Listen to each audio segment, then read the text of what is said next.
రుణమాఫీపై ఫ్లెక్సీల రగడ. ఈ ఫ్లెక్సీల రగడ దేనికి సంకేతం? అసలు వీళ్ళు రుణమాఫీ చేశారా? మొదట్లో 40,000 కోట్లు అన్నారు, తర్వాత 31,000 కోట్లు అన్నారు, తర్వాత 26,000 కోట్లు బడ్జెట్ ఇచ్చారు, 17,000 కోట్లు మాత్రమే రిలీజ్ చేశారు. మరి ఈ 17,000 కోట్లలో ఎంతమందికి రావాలి? నేను చెప్తుంది వేల కోట్లు.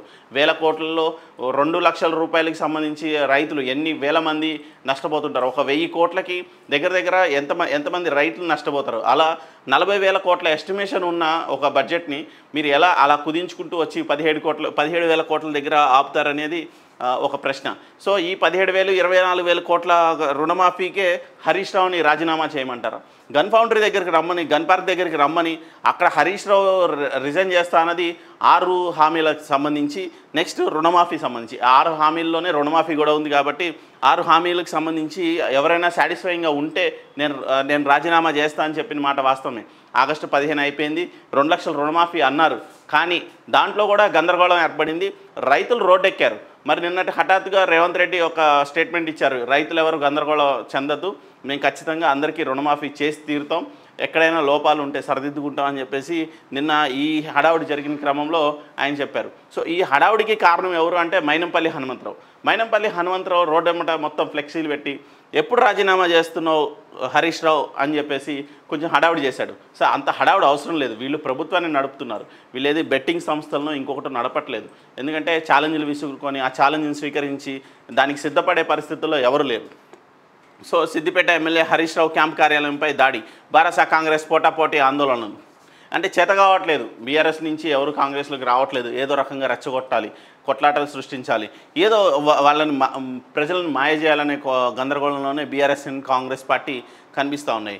కాంగ్రెస్ గతంలో బీఆర్ఎస్ అలాగే ఉంది, ఇప్పుడు కాంగ్రెస్ అంతకన్నా కొంచెం ఇంకో స్టెప్ ఎక్కి ఇంకా దారుణంగా వ్యవహరిస్తోంది. జన్వాడ ఫామ్ హౌస్పై హైడ్రా ఫోకస్, డీటెయిల్ రిపోర్ట్ సేకరిస్తున్న ఆఫీసర్లు, సోషల్ మీడియాలో సైతం డిస్కషన్, శివారు ప్రాంతాల్లోని నిర్మాణాలపై నజర్, యూనివర్సిటీలు, కాలేజీలు, ఫామ్ హౌస్లు అక్రమ నిర్మాణాలు చేపట్టిన లీడర్ల గుండెల్లో గుబులు, రానున్న రోజుల్లో మరింత దూకుడు, నిబంధనలను ఉల్లంఘిస్తే కూల్చడమే, వివరాలు సేకరిస్తున్న అధికారులు, అనుమతులు ఉన్నాయా, వాటి ప్రకారమే ఆ నిర్మాణం జరిగిందా అంటూ ఆరా. అసలు అనుమతులు ఎందుకుంటాయి సార్? చెరువుల్లో ఇల్లు కట్టడానికి ఎవడు అనుమతులు ఇస్తాడు?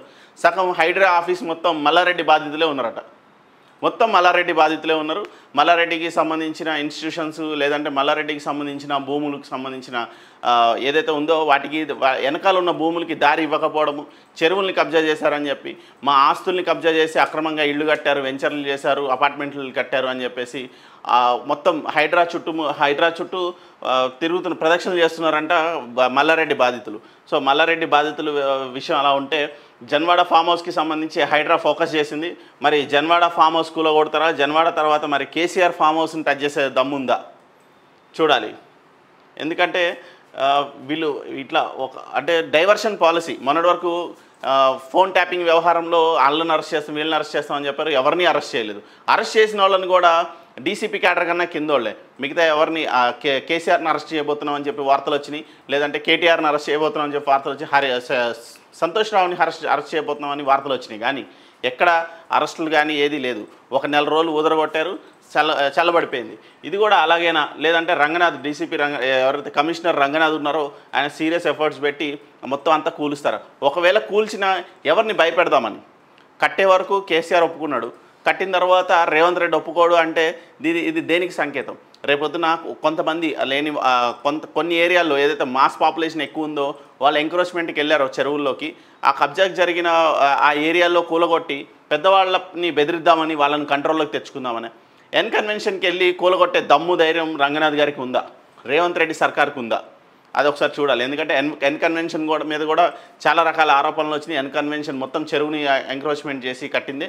కన్వెన్షన్కి వెళ్ళిన ఎవరికైనా తెలిసిపోతుంది ఇది చెరువులో ఉంది, ఈ ల్యాండ్ కన్వెన్షన్ అనేది ఎవరికైనా తెలిసిపోతుంది.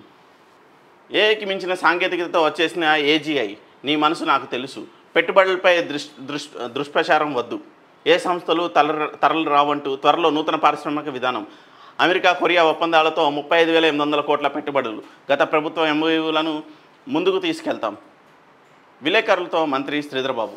రేవంత్ భాజపాలో చేరడం ఖాయం, మోడీ అమిత్ షాలకు ఆయన హామీ ఇచ్చారు, చిట్చాట్లో కేటీఆర్ ఆరోపణ, రుణమాఫీపై శ్వేతపత్రం విడుదల చేయాలి. ఖచ్చితంగా రేవంత్ రెడ్డి, ఎందుకంటే కాంగ్రెస్ పార్టీలో 3 రకాల వర్గాలు ఉన్నాయి. ఒకటి కాంగ్రెస్ టీడీపీ కాంగ్రెస్ అయితే, ఒకటి సీనియర్ కాంగ్రెస్, రెండవది బీఆర్ఎస్ కాంగ్రెస్. 3 వర్గాలు ఉన్నాయి. ఈ 3 వర్గాలని తీసుకొని బీజేపీలోకి వెళ్తారా అంటే వెళ్ళే అవకాశాలు ఖచ్చితంగా ఉన్నాయి. ఎందుకంటే పార్టీ విలీనం అనేది ఒక ప్రక్రియ అయితే ఇక్కడ సింగిల్ విండో సిస్టమ్, ఒకే లీడరు అందరినీ తీసుకెళ్తాడు. అక్కడ పార్టీ విలీనం అనేది పెద్ద విషయం అయితే ఇక్కడ సింగిల్ విండో సిస్టంలో రేవంత్ రెడ్డి ఓన్లీ ఆయనకి కావాల్సిన ఒక 30-40 మందిని ఎమ్మెల్యేని తీసుకుని వెళ్తారు అనేది కేటీఆర్ ఆలోచన కావచ్చు.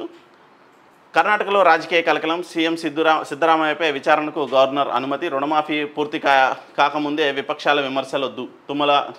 మంత్రి తుమ్మల నాగేశ్వరరావు.